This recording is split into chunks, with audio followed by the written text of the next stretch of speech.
Hello friends, and welcome to a calm reading of a sleep story. Tonight I shall be reading for you the story entitled Why Not Ask Miss Price by Lucy Maud Montgomery. The reading will be followed by an hour of gentle rain to help you drift to sleep. If you're new to the channel, I would encourage you to subscribe and click the bell icon so you will be notified when a new sleep story is available. And by all means, please leave a comment below. I always like to hear from you. It is time to unwind. Find yourself a tranquil place where you can safely relax. Make yourself comfortable in that place. Close your eyes.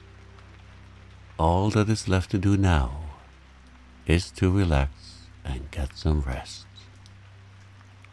Take a deep breath. As you exhale, you can feel the tension leaving your body and your muscles going limp. Take another breath, and let's get lost in this story. Frances Allen came in from the post office and laid an open letter on the table beside her mother, who was making mincemeat. Alma Allen looked up from the cake she was frosting to ask, "What is the matter? You look as if your letter contained unwelcome news, Fan." "So it does. It is from Aunt Clara to say she cannot come. She has received a telegram that her sister-in-law is very ill, and she must go to her at once." Mrs. Allen looked regretful, and Alma cast the spoon away with a tragic air. "That is too bad. I feel as if our celebration were spoiled. But I suppose it can't be helped." "No," agreed Frances, sitting down and beginning to peel apples. "So there is no use in lamenting, or I would certainly sit down and cry. I feel so disappointed." "Is Uncle Frank coming?" "Yes, Aunt Clara says he will come down from Stellarton if Mrs. King does not get worse. So that will leave just one vacant place. We must invite someone to fill it up. Who shall it be?" Both girls looked rather puzzled. Mrs. Allen smiled quite a little smile, all to herself, and went on chopping suet. She had handed the Thanksgiving dinner over to Frances and Alma this year. They were to attend to all the preparations and invite all the guests. But although they had made or planned several invitations in the dinner itself, they had made no change in the usual list of guests. "It must be the time-honored family affair," Frances had declared. "If we begin inviting other folks, there is no knowing when to draw the line. We can't have more than 14, and some of our friends would be sure to feel slighted." So the same old list it was, but now Aunt Clara, dear jolly Aunt Clara, whom everybody in the connection loved and admired, could not come, and her place must be filled. "We can't invite the new minister because we would have to visit his sister too," said Frances. "And there is no reason for asking any one of our girl chums more than another." "Mother, you will have to help us out," said Alma. "Can't you suggest a substitute guest?" Mrs. Allen looked down at the two bright girlish faces turned up to her and said slowly, "I think I can, but I am not sure my choice will please you. Why not ask Miss Price?" Miss Price! They had never thought of her. She was the pale, timid-looking little teacher in the primary department of the Hazelwood School. "Miss Price," repeated Frances slowly. "Why, Mother, we hardly know her. She is dreadfully dull and quiet, I think." "And so shy," said Alma. "Why, at the Ward's party the other night she looked startled to death if anyone spoke to her. I believe she would be frightened to come here for Thanksgiving." "She is a very lonely little creature," said Mrs. Allen gently, "and doesn't seem to have anyone belonging to her. I think she would be very glad to get an invitation to spend Thanksgiving elsewhere than in that cheerless little boarding house where she lives.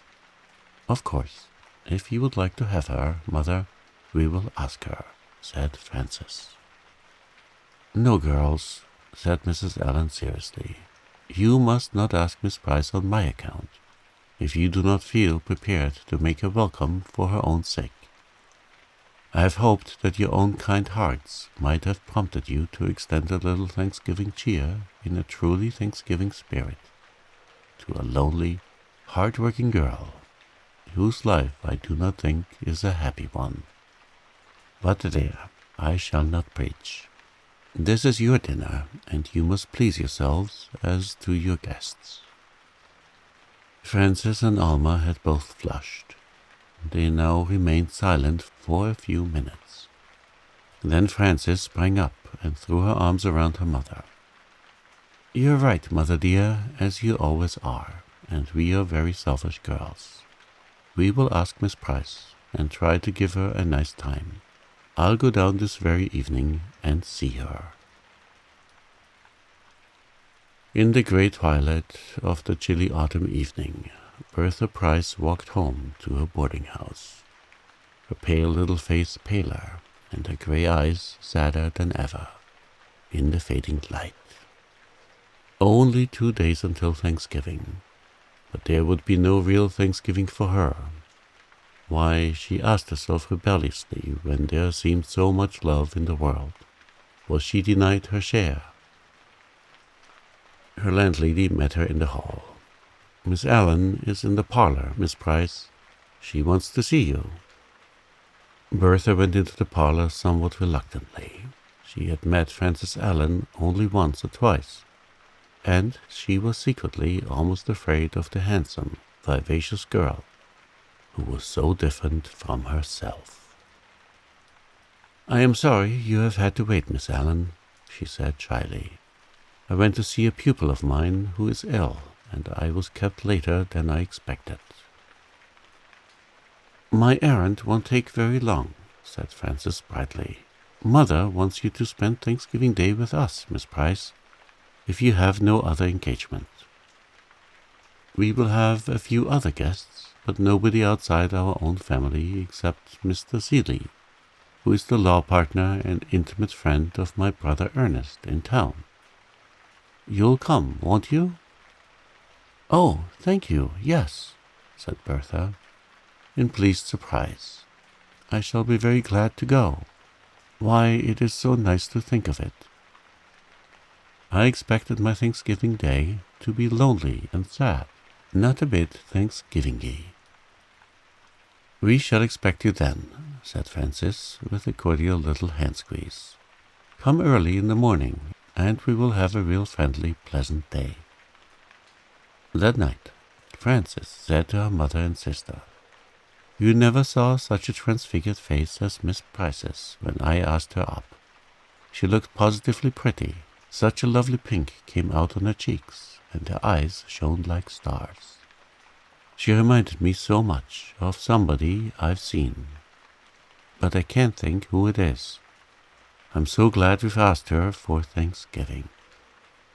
Thanksgiving came, as bright and beautiful as the day could be, and the Allens' guests came with it. Bertha Price was among them, paler and shyer than ever. Ernest Allen and his friend, Maxwell Sheely, came out from town on the morning train. After all the necessary introductions had been made, Frances flew to the kitchen. "I found out who it is Miss Price reminds me of," she said, as she bustled about the range. "It's Max Seeley. You needn't laugh, Al. It's a fact. I noticed it the minute I introduced them. He's plump and prosperous, and she's pinched and pale. But there's a resemblance, nevertheless. Look for yourself and see if it isn't so." Back in the big, cheery parlor, the Thanksgiving guests were amusing themselves in various ways. Max Seeley had given an odd little start when he was introduced to Miss Price, and as soon as possible he followed her to the corner where she had taken refuge. Ernest Allen was out in the kitchen talking to his sisters. The uncles and cousins and aunts were all chattering to each other, and Mr. Seeley and Miss Price were quite unnoticed. "You will excuse me, won't you, Miss Price, if I ask you something about yourself?" he said eagerly. "The truth is, you look so strikingly like someone I used to know that I feel sure you must be related to her. I do not think I have any relatives of your name. Have you any of mine?" Bertha flushed, hesitated for an instant, then said frankly, "No, I don't think so. But I may as well tell you that Price is not my real name, and I do not know what it is, although I think it begins with S. I believe that my parents died when I was about 3 years old, and I was then taken to an orphan asylum. The next year I was also taken from there and adopted by Mrs. Price. She was very kind to me and treated me as her own daughter. I had a happy home with her, although we were poor. Mrs. Price wished me to bear her name, and I did so. She never told me my true surname. Perhaps she did not know it. She died when I was 16, and since then I have been quite alone in the world. That is all I know about myself." Max Seeley was plainly excited. "Why do you think your real name begins with S?" he asked. "I have a watch which belonged to my mother, with the monogram B.S. on the case. It was left with the matron of the asylum, and she gave it to Mrs. Price for me. Here it is." Max Seeley almost snatched the old-fashioned little silver watch from her hand and opened the case. An exclamation escaped him as he pointed to some scratches on the inner side. They looked like the initials M.A.S. "Let me tell my story now," he said. "My name is Maxwell Seeley. My father died when I was 7 years old, and my mother a year later. My little sister, Bertha, then 3 years old, and I were left quite alone and very poor.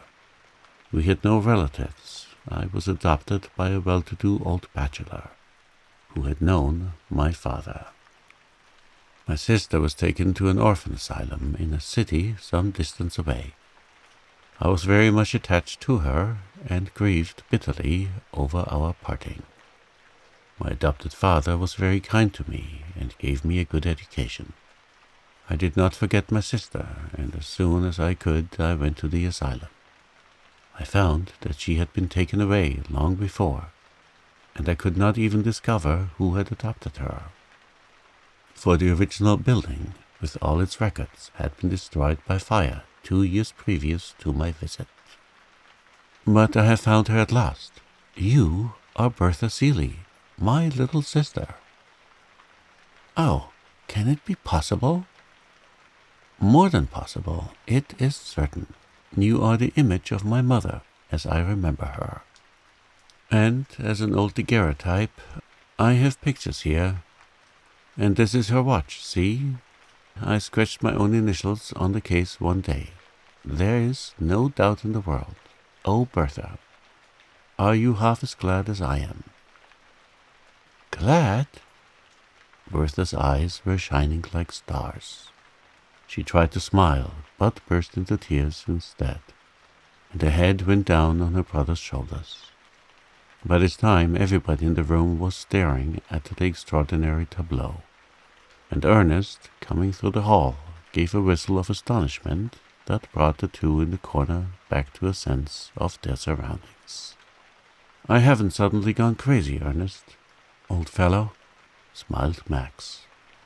"Ladies and gentlemen all, this little schoolma'am was introduced to you as Miss Price, but that was a mistake. Let me introduce her again as Miss Bertha Seeley, my long-lost and newly found sister." Well, they had an amazing time then, of course. They laughed and questioned and explained until the dinner was in imminent danger of getting stone cold on the dining room table. Luckily, Alma and Francis remembered it just in the nick of time, and they all got out somehow and into their places. It was a splendid dinner, but I believe that Maxwell and Bertha Seeley didn't know what they were eating, any more than if it had been sawdust. However, the rest of the guests made up for that, and did full justice to the girls' cookery. In the afternoon, they all went to church, and at least 2 hearts were truly and devoutly thankful that day. When the dusk came, Ernest and Maxwell had to catch the last train for town, and the other guests went home, with the exception of Bertha, who was to stay all night, just as soon as her resignation could be effected. She was to join her brother. "Meanwhile, I'll see about getting a house to put you in," said Max. "No more boarding out for me, Ernest. You may consider me as a family man henceforth." Francis and Alma talked it all over before they went to sleep that night. "Just think," said Francis, "if we hadn't asked her here today, she might never have found her brother.